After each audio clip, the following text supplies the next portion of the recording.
Hello. नमस्कार जी। नमस्कार।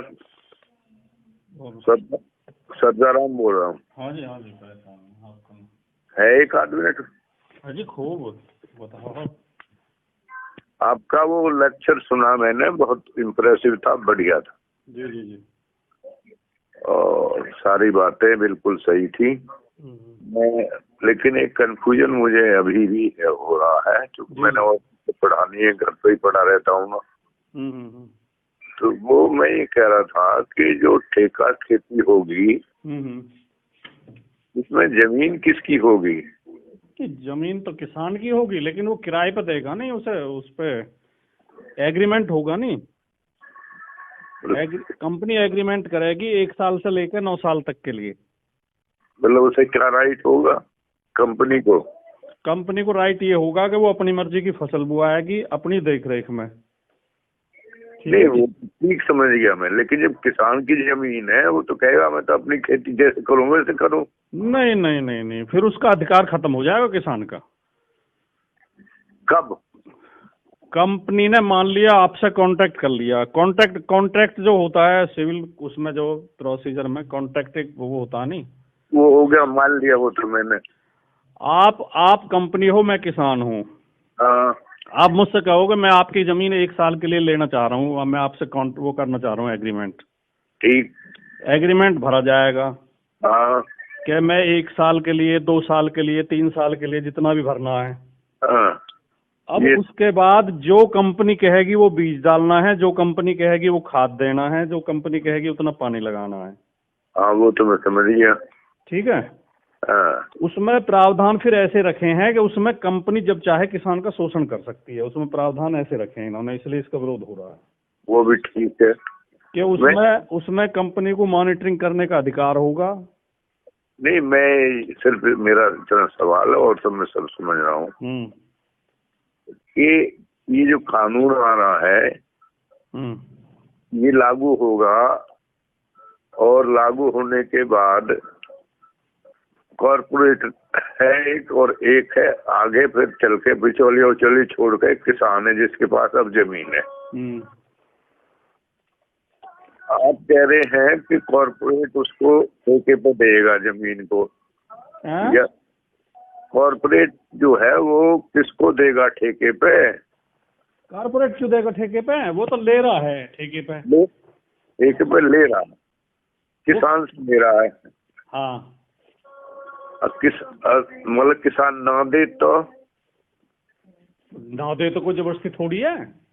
नहीं, तो फिर तो सारे मने कर देंगे, कंपनी देते, मतलब ज्यादातर। ये संभव है क्या? आप मान रहे हो ये संभव है? नहीं, संभव तो नहीं है। एक थ्योरेटिकल प्रश्न तो आता ही है कि वही मान लिया 50% ने दिया, 50% ने नहीं दिया, या 40 ने दिया, 60 ने ना दिया। आप जो नहीं, आप तो बहुत अनुभवी और बहुत समझदार और बहुत ज्ञान है आपको, और आप जमीन पे काम किया आपने। जब एक कल्चर शुरू हो जाती है नी। अच्छा। ये एक टुकड़ा डालना हो गया। अच्छा। जियो ने जब अपने ये सिम लॉन्च करे तो फ्री में बांटे कि हम फ्री दे रहे हैं। बीएसएनएल ठप होगी, बीएसएनएल के लोगों ने सिम फेंक के जियो के ले लिए। फिर उसने पैसे बढ़ाने शुरू कर दिए। जैसे ही बीएसएनएल खत्म हुई, पैसे बढ़ाने शुरू कर दिए। पहले 99, फिर 199, अब 499 का उसका एक महीने का। ठीक है जी। मैं आपको याद दिला दूं तो ठीक है। नहीं, मेरी बात सुन लो, जो आप पूछ रहे थे मैं वही बताना चाह रहा हूँ। अच्छा। अब इन कंपनियों के पास इतनी पूंजी होती है कि साल, 2 साल, 3 साल का घाटा झेल सकते हैं। वो भविष्य देखते हैं। सड़क बना दी, पूरी जेपी ने बना दी, गेट नोएडा से आगरा तक की सड़क। अब उस पर कितने साल, 50 साल टोल वसूलेगा? 100 गुना वसूलेगा। जब शुरू में तो उसने पैसा लगाया ना, तो वो कहने में तो ऐसा लगता है कंपनी पैसा लगा के अपने पैसे से बना रही, तुम पे क्या जोर पड़ रहा है। लगता था ऐसा जैसे धर्मात्मा है, समाज सेवा के लिए आ रहे हैं। अगर इसी सड़क को गवर्नमेंट बनाती तो इन लोगों की लुटाई तो नहीं होती जो लोगों की लगातार लुटाई हो रही है। 500 रुपए ले लें आगरा तक के एक बार जाने के। लंबे समय तक होगी। ठीक है जी। तो वो शुरू में आप एक गांव में आएंगे, गांव में कहेंगे भाई हम जो है, मान लिया किसान को आइडिया होता है। अब गांव में हमारे जैसे मेरे खेत जो 5,000 रुपए बीघे पे उठे हुए हैं 1 साल के लिए। अब वो कहेगा भाई हम तो इतना रुपया देंगे आपको, मुझे मान लिया मिल लगे 10,000 रुपए। हाँ तो किसान कहाँ रुक जाएगा, फिर भाग भाग के देगा। हाँ देगा, ठीक है। क्यों जी, ठीक है ना। बिल्कुल ठीक अब है। वो साल 2 साल 3 साल उसे जो है ठीक रेट दे देगा, हाँ और फिर कहेगा भाई अब तो ये रेट, अब तो इसमें मंदी आ गई, हम तो इस रेट में लेंगे। वो शर्तें जो है तो समझ रहा हूँ सारी बातें। एक बात और सुन लो आप, जो एक मैं आपको एक उदाहरण सुनाता हूँ। फुर्सत में तो हो, वैसे तो कोई दिक्कत तो नहीं बात करने में? कोई भी दिक्कत नहीं। एक मैंने उसमें पढ़ा था, एक वो है अर्थशास्त्री है, वो धीरेन्द्र करके, धीरेन्द्र क्या नाम पूरा उसका, उसके लेख आते हैं, रेगुलर लिखता हूँ दैनिक जागरण में। अच्छा। एक बार उसने लिखा कि ये जो रियल एस्टेट जो होता है ये किस तरह काम करता है। हाँ ये जो प्लॉट और बिल्डिंग जो बना हुए हैं, हाँ उसने कहा एक आदमी सूट बूट पहन कर हाथ में सूटकेस लेके गांव में आया। हाँ उसने गांव वालों से कहा जी कुछ बिल्ली खरीदनी है। हाँ गांव वाले ने सोची यार आज तक तो कहीं बिल्ली खरीदना, उसने बिल्ली कौन पैसा दे रहा। हाँ तो निका जी बिल्ली को तुम क्या खरीदोगे? नहीं हमें खरीदनी है, जरूरत है, हम 100 रुपए बिल्ली लेंगे। अब जी गांव वाले ने पकड़ पकड़ के बिल्ली, उसने एक मकान किराए पे ले लिया और उसमें बिल्ली रख ली वो, और उनके दूध की और खाने की व्यवस्था कर दी। और लोगों ने 100 रुपया 100 रुपया हम बिल्ली पकड़ पकड़, गांव में जितनी बिल्ली है पकड़ पकड़ के बात देती, 2-4 बिल्ली बची। एक हफ्ता बाद एक दूसरा आदमी आया, निक साहब कुछ बिल्ली खरीदनी है। तो गांव वाले बोले बिल्ली इनके कुछ ज्यादा ही विशेष महत्व होगा, देखा है नहीं भाई कितने खरीदेगा? नहीं जी 500 रुपये बिल्ली। अरे उन्होंने की साले तुमने तो 100 में लुट के तुम सचो। अब जो 2-4 बिल्ली पर बच रही थी वो कोई लेके आया तो उन्होंने 500 रुपये हम खरीद ली भाई। ठीक है जी। अब वो जो है गांव वाले उसके पास जाल लगे जिसने पहले खरीदी 100 में। नहीं भाई हमारी बिल्ली वापस दे, हम न दे रहे तो बिल्ली, हम तो अपनी वापस ले रहे हैं। वहां की तो 300 रुपये में दूंगा। अच्छा। मैंने इन्हें दूध बीत पे आया और ये खवाया और वो खवाया, लोगों ने 300 रुपये में बिल्ली खरीद ली, वापस हो गया 500 में बेचेंगे। और वो जो दूसरा आया वो आया ही ना, फिर उन्हीं की बिल्ली 100 में खरीद के 300 में बेच गया उन्हें। इस तरह पूंजीवाद काम करता है। ठीक।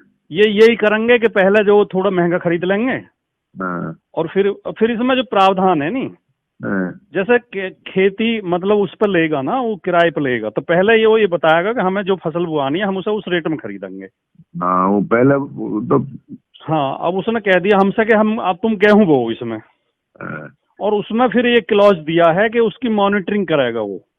अच्छा। अगर उसके सही तरीके से खाद बीज पानी निराई गुड़ाई जो सही नहीं हुई, उसे लगा कि किसान ने लापरवाही की है, तो बीच में एग्रीमेंट कैंसिल कर सकता है।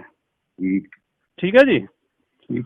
और अगर दोनों में कोई विवाद होगा पैसे वैसे को लेकर या उसको लेकर क्वालिटी को लेकर, अगर फसल की क्वालिटी सही नहीं है वो कह सकता है इसकी क्वालिटी सही नहीं है, किसान कहेगा क्वालिटी सही है, तो फिर उनके बीच में फैसला कैसे होगा? उसके लिए वो प्रावधान इतना खतरनाक रखा है कि पहले एक सुलह बोर्ड बनाई जाएगी। सुलह बोर्ड में दोनों के प्रतिनिधि होंगे, वो 30 दिन के अंदर फैसला करेंगे। 30 दिन के बाद फैसले में अगर फैसला नहीं होता है, एक पक्ष को मंजूर नहीं होता है, तो वो एसडीएम के कोर्ट में जा सकता है।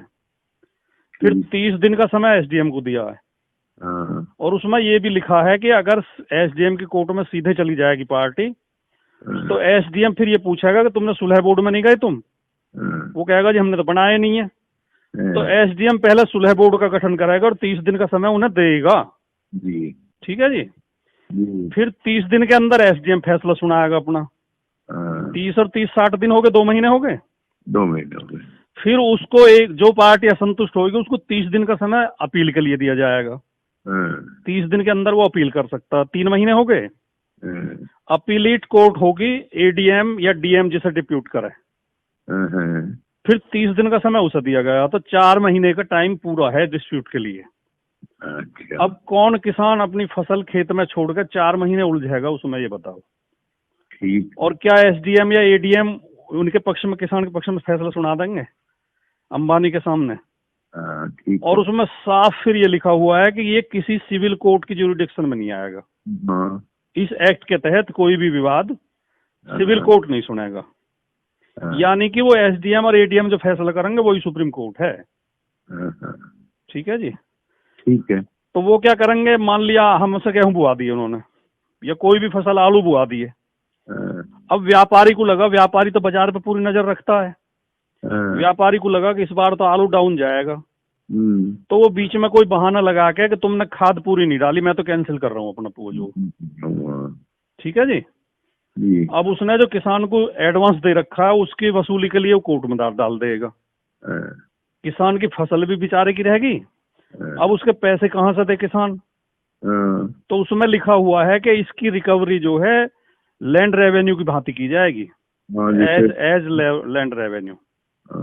और लैंड रेवेन्यू में ये प्रावधान है कि अगर भू राजस्व किसी बकाया है तो अमीन उसे बंद कर सकता है उसमें हवालात में 14 दिन के लिए, और तहसीलदार उसकी जमीन को कुर्क करके नीलाम कर सकता है।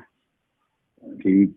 एक इसमें ये भी दिया प्रावधान कि वो कंपनी जो है उस फसल पे लोन ले सकती है बैंक से। तो उसमें लिखा है कि जमीन पे लोन नहीं लिया जाएगा, फसल पे लिया जाएगा, जिसे बीजेपी वाले प्रचार कर रहे हैं। लेकिन खतौनी में तो किसान की में ही चढ़ेगा वो, है जी। और मान लिया बीच में कंपनी भाग गई, तो जब तक खतौनी में सुनी हटेगा किसान तो ना अपनी जमीन बेच सकता ना उसको कोई और कुछ कर सकता, तो मजबूरी में उस किसान को चुकाना पड़ेगा वो।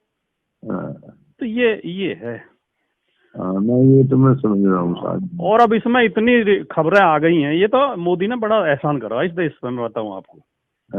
ये जो अड़ रहा हो ना जितना, उतनी लोगों में जागरूकता फैल रही है, लोग नई नई खबरें, जो अच्छे पत्रकार लगे हुए हैं जनवादी पत्रकार, वो नई नई खबरें निकाल के ला रहे हैं। हाँ, बहुत सारे ला रहे हैं। तो ये तो इसके गले को पड़ गया, नहीं तो ये जो पता नहीं इस देश को कहाँ ले जाता, ये तो इस पे ही घिर लेगा अभी। अब कई खबरें इस टाइप की आई हैं कि अडानी ने जो है 2016 में जमीन खरीद ली थी पानीपत में 100 एकड़। ना वो तुम्हें पता, गोदाम बना रहे हैं। और इस बिल के लागू होने से 28 दिन पहले उसने वो लाइसेंस लिया है गोदाम के लिए, उसके लिए रेलवे लाइन बिछाई जा रही है। यानी पूरी तरह खेती को इनके हाथ में देने की वो है प्लानिंग। इसलिए जो ये खतरनाक है जी, खतरनाक। और ये मुकेश अंबानी ने अभी 2 साल पहले एक चैम्बर ऑफ कॉमर्स में स्पीच दी थी इसने, तो इसने वहाँ स्पष्ट कहा था कि हम इसमें मेडिकेयर में और उसमें अनाज उत्पादन के क्षेत्र में हमारी कंपनी आना चाह रही है। अच्छा। तो उनकी इच्छा है, उनकी जो आकाओं की, मोदी जी उनके लिए रास्ता साफ कर रहे हैं। किसान को तो इसमें कोई भी लाभ नहीं है। ये जो कह रहे हैं कि हमने किसान को छूट दे दी, आप एक बात समझो कि जैसे गांव में लोग पहले महाजन से लोन लिए करे, तो वो उन्हें लूटे 30% पे 40% पे लोन दिए करे। तो सरकार ने बैंक बनाए और ब्याज पे पैसे देने को गैर कानूनी घोषित कर दिया नहीं? कर दिया कि कोई भी आदमी किसी को वैसे बिना रजिस्टर्ड कराए कंपनी रजिस्टर्ड करानी पड़ेगी, उसमें एक लिमिट होगी कि इससे ज्यादा लोन नहीं ले सकते, ब्याज नहीं ले सकते। अब मान लो उस कानून को खत्म करके न्यू कहते हम तो गरीब लोगों को आजादी दे रहे हैं, वो कहीं से भी लोन लो जाके किसी से भी, रजिस्टर्ड कंपनी की क्या जरूरत है, क्यों नहीं? बिल्कुल। लेकिन अगर गंभीरता से सोचोगे तो वो तो पुराने वहां में ही चले जाएंगे, बर्बादी के वहां में ही। कोई पैसा वाला क्यों उन्हें कम ब्याज पे लोन देगा? तो ये जो ढिंडोरा पीट रहे हैं, हमने तो किसान को आजादी दे दी। ये पूंजीपति इतने पागल हैं कि महंगे दाम पे खरीद लेंगे, इसलिए किसान कह रहे हैं कि उसका जो MSP का वो बताओ, कानून बनाओ और खरीदने की गारंटी। हाँ जी। तो ये है जी, ये तो जो है मैंने तो बहुत गंभीरता से इसे पढ़ा भी है, समझा भी है। मैं तो बहुत, जब किसी विषय पर मैं बहुत गहरी नजर रखता हूँ, फिर उसे समझने बिना मैं बोलता नहीं कभी भी। बहुत बढ़िया था आपने, बहुत अच्छा है। मुझे थोड़ा कंफ्यूजन था इसके लिए, भाई जमीन किसकी रहेगी? नहीं, जमीन तो सैद्धांतिक तौर पे तो कानूनन तो रहेगी किसान की, लेकिन धीरे धीरे छिन जाएगी वो, फिर परिस्थितियां ऐसी पैदा हो जाएं। दूसरी बात यूँ है कि वो आपने एक कहावत सुनी है कि वो जो है एक सर्कस में जब ये लागू हुआ ना, जैसे ये लड़ती रहती है मेनका गांधी, एक भाई जीवों पे वो नहीं होना चाहिए, अत्याचार नहीं होना चाहिए। ये अब ये बंद हो गए ना, सर्कस वर्कस में शेर नहीं नचा सकते अब, शेर हाथी कुछ नहीं कर सकते, या मदारी भी खेल दिखाई कराए तो वो भी। तो एक सर्कस वाले ने जो उसके शेर थे वो ले जाके जंगल में छोड़ दिए, तो वे शेर जो है धीरे धीरे भूखे मर गए और कुत्ते खा गए उन्हें, कुत्ते लिपट लिपट गए, क्योंकि वो शिकार करना भूल गए थे। भूल गए। उन्हें वहाँ बना बनाया मांस मिला है, तो उन पे ना तो शिकार हुआ है ना तो वे भाग सके शिकार के पीछे। अब वे या इंतजार में बैठे रहे कि तुम्हें जैसे रोज उन्हें खाना मिले कराए सर्कस में, तुम्हें कोई खाना देगा आके। वे कुछ तो भूखे मर गए, कुछ कुत्ते ने मार लिए। तो जब किसान को हराम पच जाएगा कि साल में नगद पैसा मिल रहा है, तो धीरे धीरे किसान नकारा हो जाएंगे और वो जो खेती तो चली जाएगी, फिर उनके खेत तो चले ही जाएंगे। इनसे तो छुटकारा सभी पाना चाह रहे हैं। आप देख रहे हो ना अपने क्षेत्र में भाई कद हो रही है, एक बार कद मिल रहा है भाई मुआवजा। ये हाल है। ठीक है, चलो ठीक है जी, समझ आ गया। Thank you. अच्छा जी, नमस्कार। नमस्कार।